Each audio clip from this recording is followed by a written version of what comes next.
Hi అందరికీ నమస్కారం. ఈరోజు ఈ వీడియోలో పత్తి పంట సాగు చేసినటువంటి రైతులకు పత్తి మొలక సాంద్రత ఎకరానికి ఎలా ఉండాలనేది తెలియజేస్తాను.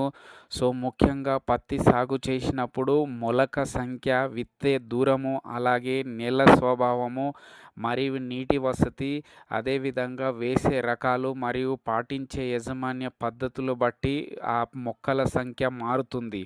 అలాగే మనము మొక్కల సంఖ్యను బట్టి మనకు దిగుబడి అనేది పెరుగుతుంది. కాబట్టి ఏ నెలలో ఎంత మనకు మొక్కల సంఖ్య ఉండాలనేది తెలియజేస్తాను. మనముగా చూసుకున్నట్లయితే నల్లరేగడి, అలాగే మధ్యస్థ బలమైన భూములు ఉన్నట్లయితే అందులో మొక్కల సంఖ్య మధ్యస్థంగా ఉండాలి. అలాగే చూసుకున్నట్లయితే మనకు తేలికపాటి భూములు ఉన్నట్లయితే తేలికపాటి నేలల్లో పత్తి సాగు చేసినటువంటి రైతులు తేలికపాటి నేలలైతే మొక్కల సంఖ్య ఎక్కువ ఉండాలి.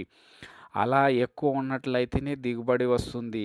అదేవిధంగా చూసుకున్నట్లయితే వర్షాధారం కింద పత్తిని సాగు చేసేటప్పుడు వర్షాధారం కింద పత్తిని సాగు చేసినటువంటి రైతులు చూసుకున్నట్లయితే మొక్కల సంఖ్య ఎక్కువ ఉండేటట్టు చూసుకోవాలి. ఆ విధంగా వర్షాధారం కింద మొక్కల సంఖ్య ఎక్కువ ఉన్నట్లయితే దిగుబడి అనేది ఎక్కువ ఉంటుంది.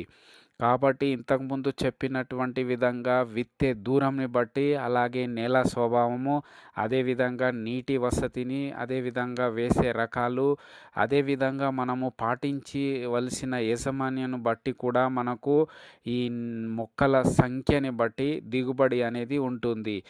ఇంతకుముందు చెప్పినటువంటి నల్లరేగడి భూముల్లో, అదేవిధంగా మధ్యస్థ నేలల్లో ముఖ్యంగా మధ్యస్థంగా ఉండాలి మొక్కల సంఖ్య. అలాగే తేలికపాటి, అదేవిధంగా వర్షాధారం కింద వేసుకున్నట్లయితే కంపల్సరీ మొక్కల సంఖ్య ఎక్కువ పెట్టుకున్నట్లయితే దిగుబడి ఎక్కువ వస్తుంది.